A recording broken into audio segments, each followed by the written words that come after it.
Charnock had served the last 5 years of his life as a co-pastor with Thomas Watson. And if you this chapter, you feel like you're reading Watson, especially the book we had just looked at a couple of months ago, The Doctrine of Repentance. Some of the same imagery and some of the same arguments are present, even though he's talking a lot about how our total depravity runs up against all of that natural knowledge of God that he talked about in the first discourse. So the second discourse is entitled On Practical Atheism. I mentioned it before, I defined it, but he does a whole discourse on it. The editor, Mark Jones, gives us one more angle on it. He says that this is, quote, not a denial of God outright, but belief in God for convenience. I think that's one of the aspects of it. One of the things we're going to see today is the inconvenience also of God's existence and how that creates the particular kinds of sin and suppression that it does. And so Jones gives a summary of the discourse, and he says it expounds two main points, both carrying the freight of their principle in four supporting truths. So you see some outlines today, our main 2 points. Here's the two main points that Charnock structures this as. My outline is going to be a little bit different, so that's why I don't have this on the board, but you'll see it because they're going to be my points 2 and 3 in the middle. But Charnock's main points that he wants to prove is man sets himself up as his own rule, and secondly, that man would be his own end and happiness in opposition to God. And the upshot of those 2 points is that to make ourselves our own rule, think about that, and then to make ourselves the object of our own love, Charnock is saying, is atheism. And he's not saying that's the whole of atheism, but that's the heart and soul of it. That puts us in the place of God as the moral lawgiver, and it puts us in the place of God as the supreme blessedness. So both your moral standards for what ought to be and the whole point of life and our highest desire, we're replacing God with ourselves. And really what Charnock's saying is he's not saying that's the whole of what atheism is on paper. He's saying that's why it's there. Everything else is a smokescreen in a sense.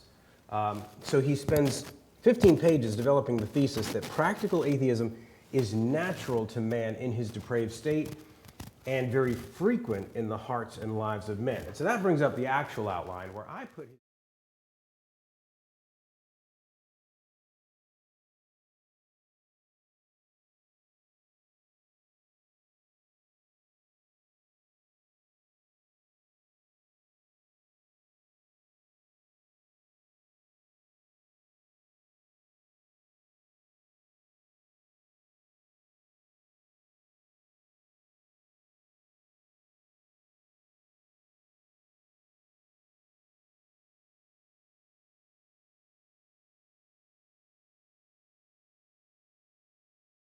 that runs into man's sinfulness. Okay, and then the final section is just going to be him giving the practical applications. There's going to be 2, what the Puritans would call uses, when you see that word in any of the Puritans.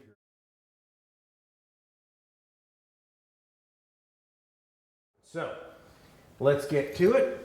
First, practical atheism is natural. Notice in the picture, and this is very Romans 1, sin begets atheism. Not atheism not I was neutral. I would just mind my own business one day, searching for God, and boom, lo and behold, I ran into this contradiction in Scripture. No, you were running from God, and therefore you hired out professors. You looked in all the places that you could possibly justify not seeing God. And of course, in order to do that, you had to look in a bunch of places that do show God. So you have to twist even those things. One other author that comments on Charnock, Richard Muller, notes that this is not primarily philosophical, and he's going to use a big word, but hamartiological. Now, that comes from the Greek word hamartia, which is the word for sin. That's not one of the ones you think about when you think about systematic theology. You think about theology, study of God, Christology, study of Christ, soteriology, those are more household names. Hamartiology sounds like you made that up, but actually just comes from that word for sin. And what Muller's saying is that you have to understand Charnock here talking about atheism, not philosophically, but in terms of sin. Atheism here is treated primarily under the microscope investigating a bad life, and only secondarily under the microscope of investigating bad logic. The bad logic comes from the bad heart, right? So he's motivated, he's moved in all these directions, he's summoning all these different resources of his mind and the minds of others in order to reshape reality and twist it back into the direction that will show him no God. So atheism here is a moral pathology report, and that takes precedence in Charnock over an intellectual pathology report. So just to orient you, that's kind of what we're reading here. It's not going to flow like a work of apologetics or anything like that. Now, you might recall last time he began with Psalm 14:1. The fool says in his heart there is no God. Well, he returns to it here at the beginning of the second discourse because there's a relationship between the head and the heart. And you might wonder, if you read that psalm, that verse, if what the psalmist is really saying is that this fool must restrict this denial of God to his heart because he can't do it with his head. The fool says in his heart. That's the emphasis, right? Because, well, you can't say it with your mind. Well, yes, the heart is the root, but the whole point is therefore you are saying it with your mind. Your mind becomes an echo chamber, a sounding board for the evil that's in your heart. You're going to make it say whatever you want it to say. So, Charnock's focus is the heart. We'll come back to that chart. But he says, the fool said in his heart, there is no God. He regards him as little as if he had no being. He said in his heart, not with his tongue, nor in his head. He never firmly thought it, nor openly asserted it. Shame put a bar to the first, and natural reason to the second. Again, Charnock's not denying that your heart then enlists the help of your mind or whatever. He's just saying at root, right? Men may have atheistical hearts without atheistical heads. Their reasons may defend the notion of a deity, while their hearts are empty of affection to the deity. So, let me rein that back a little bit. I was more working on explaining the atheist like we're thinking of it, but remember, I should have put a finer point on this. Remember, when he talks about practical atheism, he's actually moving indoors to the church too, because he's doing pastoral work, and that's why his emphasis here is, look, you can say you believe in God with your mind. So now he's moving back in from the mind to the heart and saying, actually though, I'm going to show you a bunch of things that betray your words. Okay?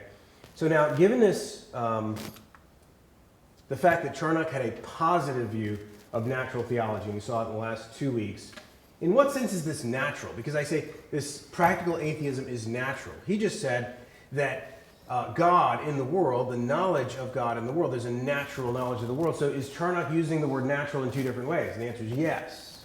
And that was pretty typical back in the day. So he makes a distinction. He said, and I wish I had this quote. I'm not sure why I don't have a quote for this up there, but it's not too long, so just try to follow this. He says, not natural by created, but by corrupted nature. So that's all he said. That would show us he's making a distinction. But he says more. It is against nature. So this nature I'm talking about is against God-created nature. It is against nature as nature came out of the hand of God. So he's saying, I'm not talking about natural in that sense, the creation, but universally natural as nature has been sophisticated and infected by the serpent's breath. Sophisticated and infected by the serpent's breath. I think he means sophisticated in a clever, diabolical way there. I don't think he means deep, like he's crediting the devil with giving us a deep and more rational mind. No, but being a more twisted mind. So he continues, in consideration of God or misrepresentation of his nature are agreeable to corrupt nature, as the disowning of the being of a God is contrary to to common reason, end quote. So, there is a universal nature that is the essence of things, that is good. But then in the fall in Adam, there's a universal nature of things that is distorted, that is corrupted. And now he's using natural here in that second sense, in that fallen sense. All in Adam are naturally distant from God, naturally at war with God. And he cites passages that are very familiar to a Reformed person. I already mentioned Psalm 14:1, but he mentions Psalm 58:3 and 4. And there's Psalms in the 50s that we'll talk about. And, David's talking about being estranged from birth, going from the womb speaking lies. In sin did my mother conceive me. There's all these different verses in those Psalms that talk about that. And then also famously in Romans 1:18 through 32, and he brings in Romans 3:9 through 12, which he had already interpreted Psalm 14 by, and that's where Paul says, there is no one righteous, no, not one. There is none who are good. There is no one who seeks for God. So very familiar passages to the Calvinist. He's bringing total depravity to bear here on this question. And he sets forth 6 propositions of what I would call sin's interest in atheism. That's kind of what he's showing here in this first point. Before he ever gets to his thesis, these 2 points, he wants to just establish or maybe remind his Reformed audience, okay, but this is the audience here. Yes, there's this light in nature. Yes, there is this logic and these evidences for God and all these different things. But now this is what this is submerged into. And he's saying this is not just a problem. We're not just going to talk about atheists here. Charnock is saying in a sense, we're going to talk about ourselves. We're going to hold the mirror up to ourselves and say, yes, we say we believe in God, but let's go under the microscope here. And what these are doing is these are explaining how atheism is more a matter of sin than it is any kind of attempt to explain the world. Like, not to say that atheism is not an alternative explanation of the world. It's diametrically opposed to theism, obviously. But at root, ultimately what moves it is not an honest attempt to explain the world, but something that sin enlisted. He talks about actions being a greater discovery of a principle than words. That's going to be important to people in the church because, you have them fill in their doctrinal standards, and of course at the top of that list, the easiest box to check is, yes, I'm a theist. Yes, I believe in God. What did James say, though? The demons say the same and shudder, right? So that's no indication. He says all sin is founded in a secret atheism. And he'll explain what that means, that in your sin, in various ways he's going to talk about, you're denying God. Third, sin implies that God is unworthy of a being, that he is an unworthy being or of existing. Really what he's saying. Therefore, every sin in its own nature would render God a foolish and impure being.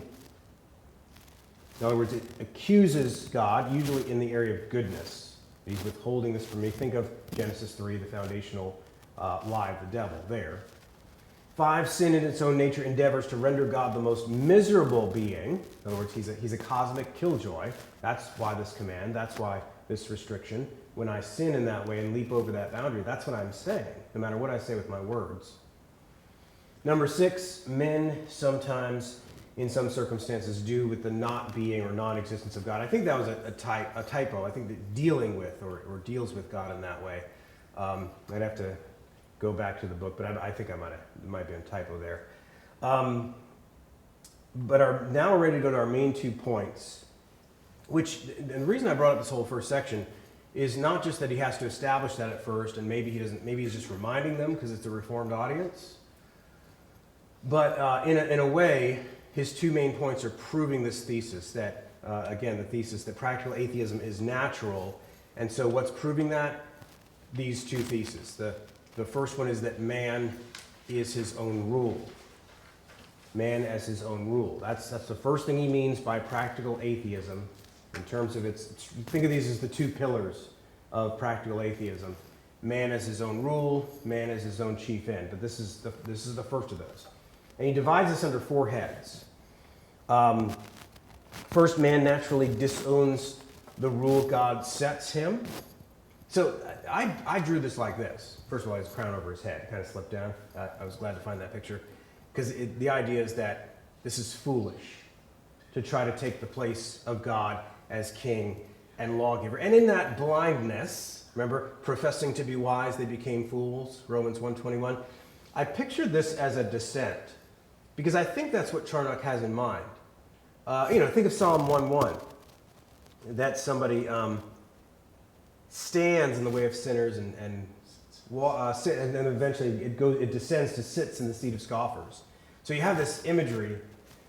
Spurgeon draws this out in his Treasury of David, how it's a decline, how you're devolving in a sense into worse of a sinner, someone that eventually sitting in the seat of scoffers, you're commending that sin, you're inventing it, you're like a factory of sin, teaching others sin. I think the same thing's going on here in Charnock's thinking, where you start out with rebellion, and what you have is autonomy, and at the very end you have blasphemy. So he has these 4 points about what he means by this. Man disowns the rule of God that is set in him. And if you do that, you'll own any other rule, any other than God. You'll go looking for some alternative. Well, then, of course, you, the doer of that's looking for all these alternative rules, you've already made yourself the rule. And then eventually, once you settle on yourself and you're comfortable with that, you'll even make yourself the rule over God. You'll judge God by your own standards. Of course, we never do that. If God were loving, he would. If God were just, then what are we doing? We're making ourselves the standard by which God, in his attributes or his actions, has to conform. So we're setting ourselves up. Now, when we do that, what's Charnock saying? That's atheism. How's that atheism? Because in denying God his right to rule, just for example, you're denying God.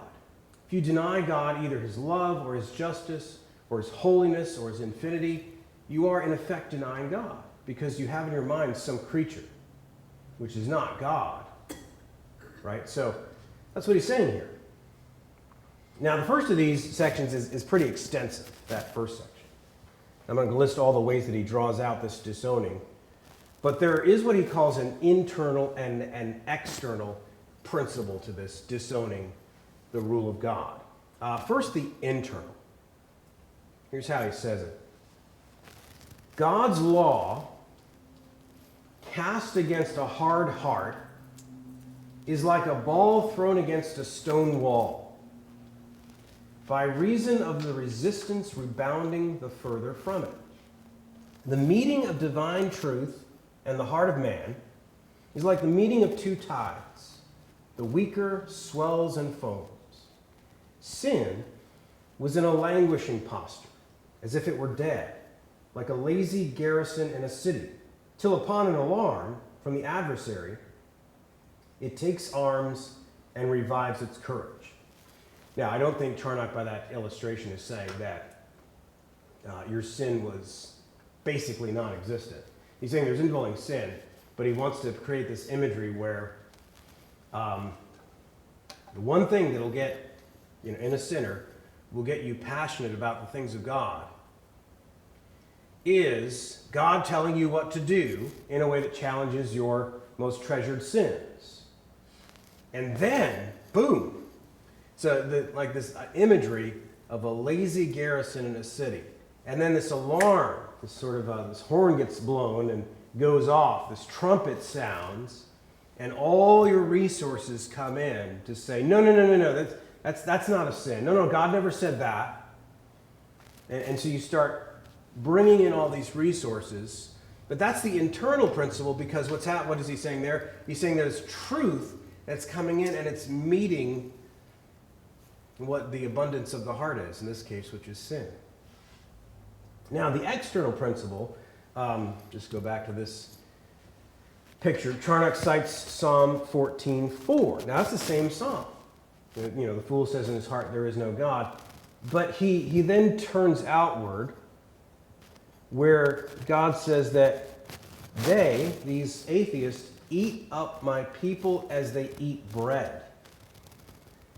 And then Charnock follows with two more illustrations. He says, "And the carnal world, like dogs, bark against the shining of the moon.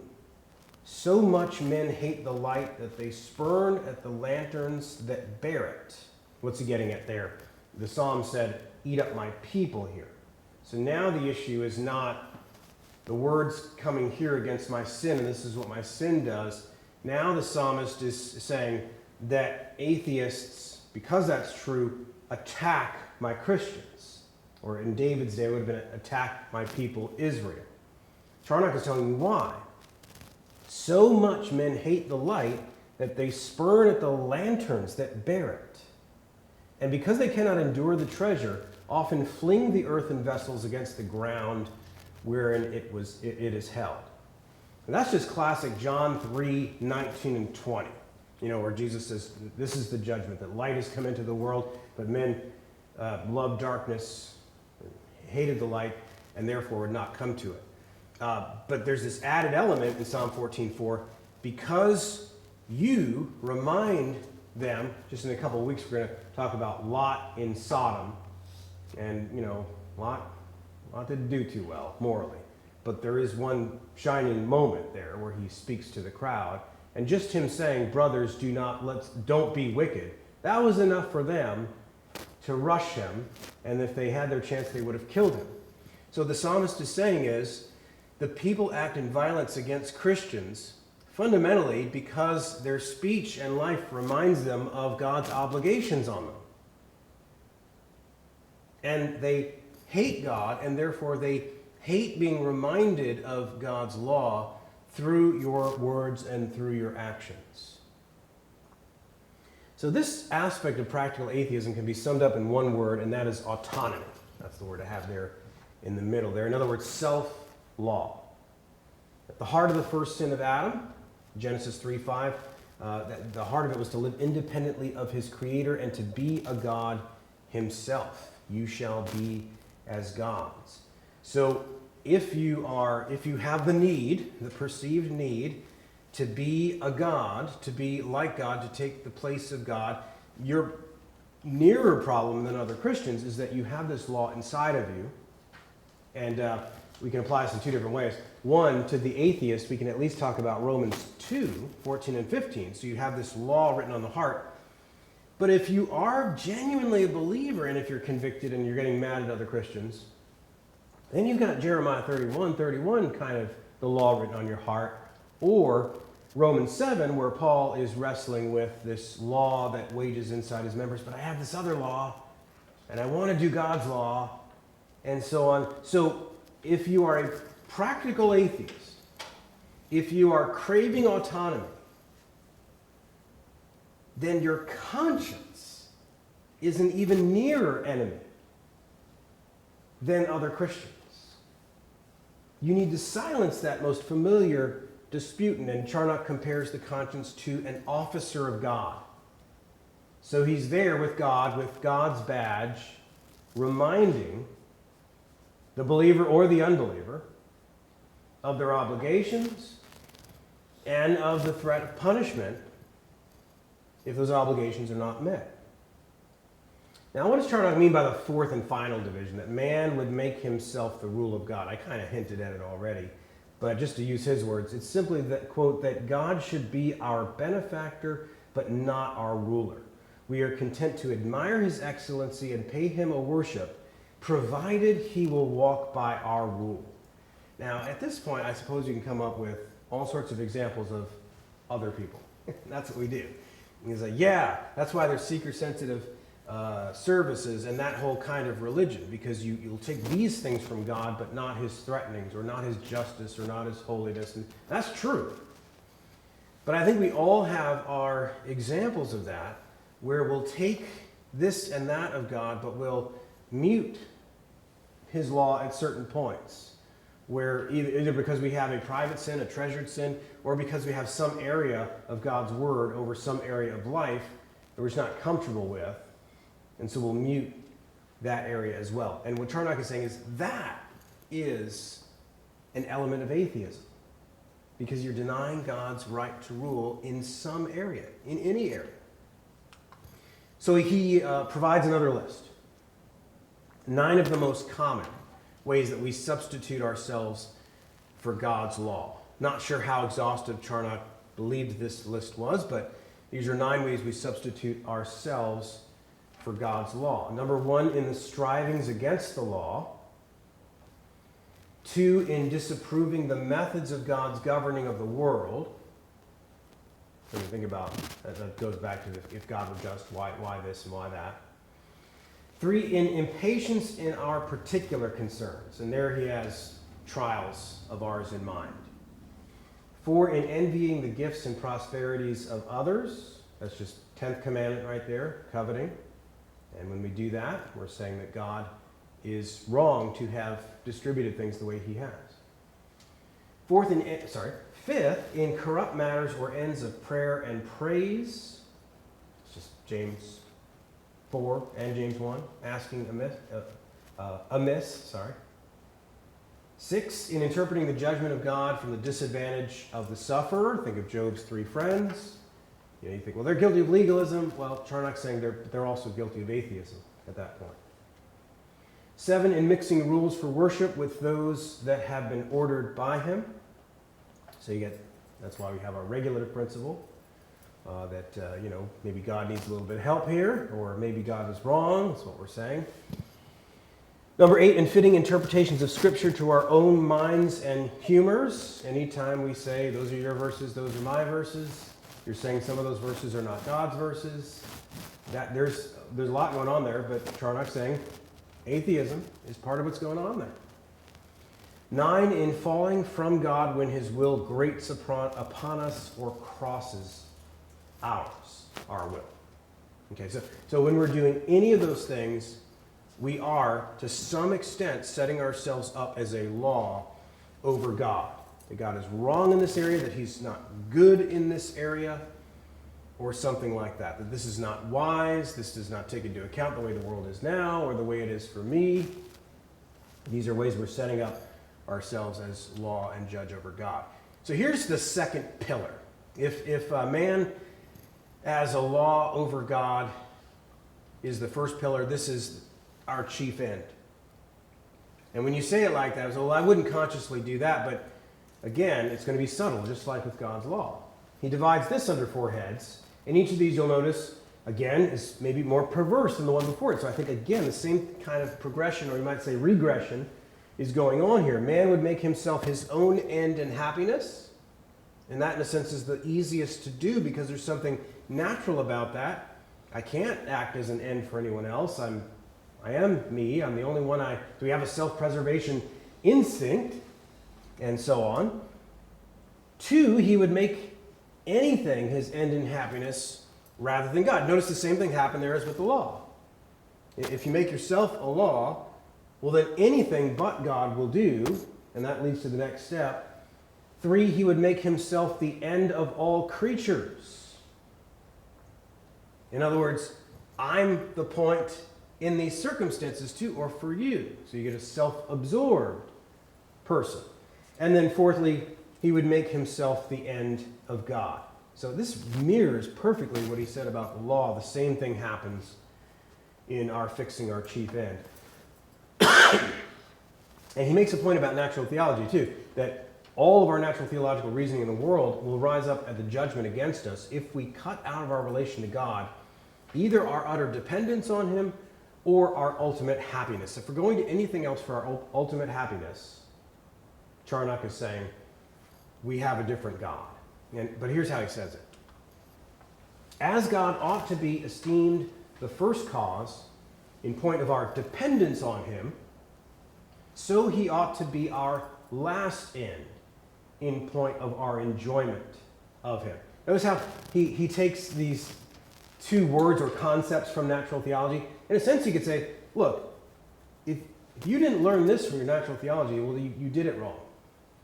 You should have learned, among other things, about the first cause and the end cause, that we are therefore we're utterly dependent on him. And therefore, he's the whole reason for our being. He's what you ought to mean by happiness. If you didn't learn that,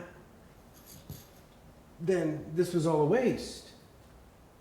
He says, when we therefore trust in ourselves, we refuse him as the first cause. And when we act for ourselves and expect a blessedness from ourselves, we refuse him as the chief good and last end, which is an undeniable piece of atheism. Now, I said, where'd the picture go? Yeah, let's go back to that picture. I said this is the easiest mistake to make. Because you show verses in the Gospels, for example, where Jesus even appeals to our sense of self, if you want to say self-love, at least say self-preservation. Even, by the way, in the passages where he says to die to yourself, the place where you least expect it. But in John's version, in John 12, he gives you a little bit of a hint there. He says, and whoever hates his life in this world will find it for eternal life. There, the trade-off is not dead, and that's the end. That would be Buddhism. Death to self, death to life. That's not the point. The point is death to life. Again, it goes back to those two uses of nature. Death to your old man. And in doing that, you find yourself. So there's a sense in which this becomes very, very, very tricky. There's a sense in which I can't get away from myself. There's a sense in which he's not telling you to get away from yourself. So one question might be, does this conflict not only with those places in the Scripture, but with so many Christians who have written about this? Jonathan Edwards, lots of Puritans, Augustine in many places. And I can mention all sorts of other authors who have addressed this, namely that there is an unavoidable and essential kind of self-love. And the answer is no. And Charnock is well aware, and he shows you that because he makes a distinction. He says there is a threefold self-love. In other words, there's three things you can mean by this. So let's be specific here. He says there's a natural kind, which is common to us by the law of nature. Again, how does he mean natural? That's why we needed to do that grammar at the beginning. Now he means natural again like he did in our first 2 weeks. Part of creation. God created you as a self. There's no getting away from that, and he's not telling you to do so. Okay? But then secondly, there's a carnal self-love. When a man loves himself above God, in opposition to God, with a contempt of God. Third, there is a gracious self-love, when we love ourselves for higher ends than the nature of the creature, as a creature dictates. The first is from nature, the second from sin, the third from grace. Think for so you say, well, how can there be a gracious self-love? Okay. Ephesians 5. For no one ever hated his own body. He's talking to husbands to love their wives in a certain way, in a sense, to be one flesh so that her interests are your interests and so on. But there's this turn of phrase, for no one ever hated his own body. You don't hate yourself, do you? Or think of Jesus in Mark 8:36, which for some reason lately I've always been botching.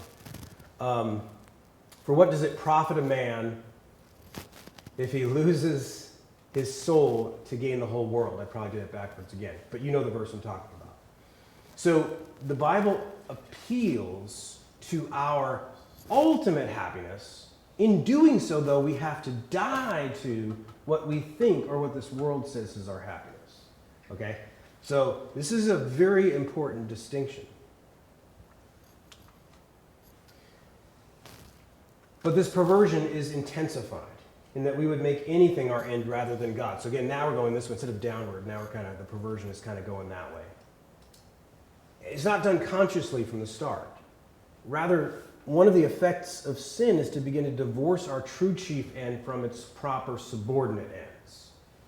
In other words, we get fixated on something which is a good thing that God's given us, and rather than use it to further the ends of God or to further ourselves on the journey to God, it becomes like the ring. I don't know. I'm trying to think of some analogies here in the Lord of the Rings, or just something that we start to, or becomes a mirror to us of our own self-worth. So he makes a distinction between two ways that any human being can make a thing his chief end. He talks about meaning this formally and virtually, and I'm not going to get into the specifics of that, but he says that man does not make sin his chief end in the first way, in other words, in an obvious way, but in the second. We begin to enjoy things, he says, before the fruition of God. And he says, man lays out more strength and expends more time in the gaining of that than answering the true end of his creation. When he acts so as if something below God could make him happy without God, or that God could not make him happy without the addition of something else. So that's where the illusion happens. When we start using something, and it's a good thing that God gives us, and we even fool ourselves and say, well, I'm doing this for the glory of God, or God's given me this to serve him, or whatever it is. But then we wake up one day and we realize that if I lost that thing, then my life would have no meaning. I would be lost. Well, that's like one definition of an idol when you have that. And so that's what he's saying, is we get to that point, not in some obvious way. Well, Charnock goes through this whole section, and he includes a third thesis. I wasn't quite sure where to fit it in because it wasn't a third pillar, but he talks about secret atheism as the spring of wicked practices. So it's, I guess, a way of him summing up his original point.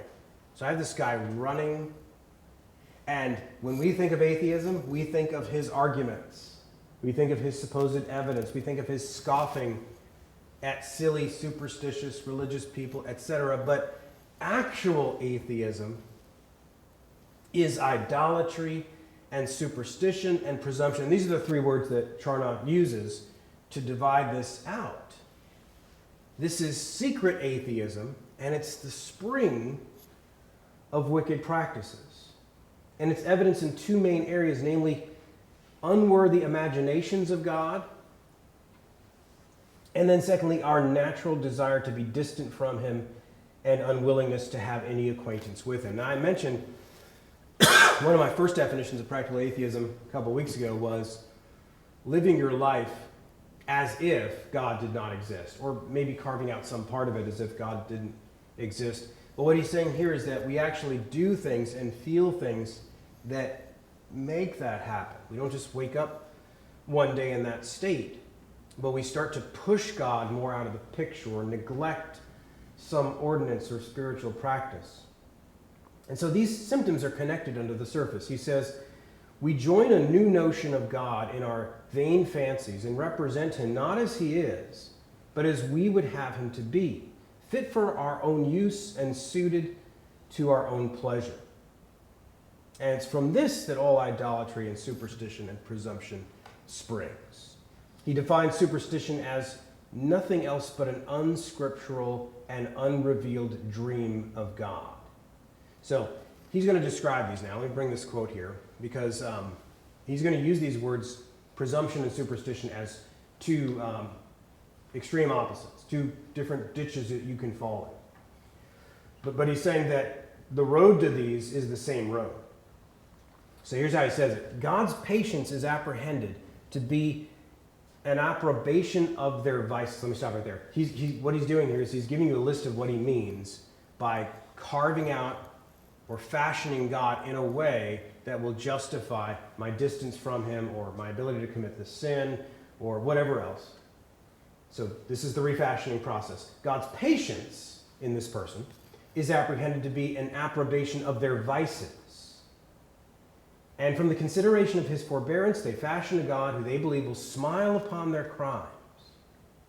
They imagine a God who plays with them, and though he threatens, does it only to scare, but means not as he speaks. Think, for example, about hell. I heard a teacher, false teacher, no problem calling him a false teacher, Brian McLaren, from like 20 years ago. He's one of the gurus in the emergent church. And one of the things he said about hell was that Jesus says those things because he couldn't get away from the idea that Jesus speaks more about hell than others. So what he said is that Jesus speaks about those things in the same way that our parents did about Santa Claus, to get us to behave ourselves. Wow. But that's what he's doing there. Does it only to scare, but means not as he speaks. A God they fancy like themselves, who would do as they would do. Not be angry for what they count as a light offense. So Psalm 50:21, you thought I was such a one as yourself. That's one of the main problems in atheology. God is saying, your problem it started with you thinking that I was like you. And he's not like us. All of this should remind us that the extremes of the Christian life, we call them legalism and liberalism, are really two extreme errors in theology proper. They're two different distortions of God. So he gives this great summary of the two. He says, compare these two together. Superstition arises from terrifying misapprehensions of God. Presumption from self-pleasing thoughts. So see those two ditches there. Superstition is that I think I have a high view of God. That's what I'm fooling myself with, but actually I'm just making him stingy. I'm making him out to be what the devil tried to make him out to be to Eve. That he's all thunder, meaning he's not good. It's arbitrary. That kind of thing. But on the other hand, presumption, he has to be merciful. Well, he is merciful. By that I mean he must be. To me, he's of course he's patient. Of course he understands. So Charnock says, one represents him only rigorous, the other the other careless. One makes us over officious in serving him by our own rules, the other over bold in offending him according to our humors. The want of a true notion of God's justice makes some men slight him, and the want of a true apprehension of his goodness makes others too servile in their approaches to him. One makes us careless of duties, the other makes us look on them rather as physic than food, and unsupportable penance than a desirable privilege. The superstitious man believes God has scarce mercy to pardon. The presumptuous man believes he has no such perfection as justice to punish. The one makes him insignificant to what he desires, kindness and goodness. The other renders him insignificant to what he fears, his vindictive justice. Between the idolater, the superstitious, the presumptuous person, God should look like no God in the world. Sorry for the typo there, but hopefully that's a great statement there, and showing us how even those extremes come from the same basic root of not considering God. So naturally, when you get to this last section on uses, a lot of them, the to-do list is going to be fixing that. There's going to be a lot of theology work here, but it's going to be heart work. The first use is for our instruction. He also calls it information. But he's like, you have to know these things. And in order to root out practical atheism, or our considering this, is these, 9 things. Number 1, occasion to admire God's patience and mercy. He says, how many millions of practical atheists breathe every day in his air and live upon his bounty who deserve to be inhabitants in hell rather than possessors of the earth? So think about that. From the very beginning of the Bible, after Adam's treason, what would you have expected from the beginning? The answer is you would, if you knew nothing else, if you didn't know the pages that follow, if you didn't know Jesus was going to be sent, the answer is you would expect nothing but thunderous and sweeping punishment. And yet, there's a promise of grace even before they're banished from the garden. So it's an occasion to admire God's patience and mercy. And I'll just read the rest of these. This is also justification of the exercise of his justice. You have to be instructed in that. If you don't, if you think that he's not just to exercise his justice, and that's what's going to be the problem in hell, the problem in the atonement, the way of his salvation, all sorts of things, is that you think, you still believe that God was unjust. And if you believe that God is unjust, how can you believe the gospel? How can you even go to him the forgiveness of your own sins? The necessity of a new state and frame of soul. To think about this should make you think that we need a new state and a new frame of soul. 4th, the difficulty of conversion and mortification. If that's the real nature of us, again, it's very, very Calvinistic here. You would expect that. This also shows us the reason of unbelief. The author of grace, conversion, and every good work, namely God. 7th, we need to be instructed on why justification cannot be in the best works of nature. If it's all bad all the time, Genesis 6:5, Romans 3:10, well then none of that is going to cut it in God's courtroom. 8th, this teaches us the cause of all apostasy.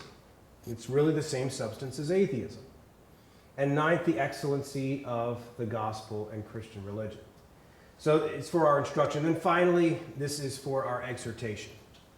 And he gives you basically 2 action items, but these are kind of separated into 2. He says, be sensible of this atheism in yourself, but then also in others. How do you do that? By considering the unreasonableness of it, because it's ultimately starting out in a denial of or a suspicion of God's goodness and justice and so on, and it goes from there. And the ingratitude in it. And then finally consider the misery if it continues. And in order to do that, he gives us these kind of action items here, which for whatever reason I don't have on my paper, but I do have here. But he says, be often in view of the excellencies of God, prize and study the scriptures, take heed of sensual pleasures. In other words, be on guard against them, how we would turn them from uses, good things God gives us, into the point itself. And then take heed of sins against knowledge. That'd be sins against your conscience, things that you know are sins. Psalm 19 calls those presumptuous sins instead of hidden faults. So that's his application section. Again, this flowed very differently from most of the other chapters of the book. We're kind of coming here expecting, a doctrine of God, meaning this is this attribute we're going to look at, and the next chapter this attribute. Well, he goes there. But this second section was very, very puritanical, but in a good way, a very good devotional study. So I will end there and open it up to questions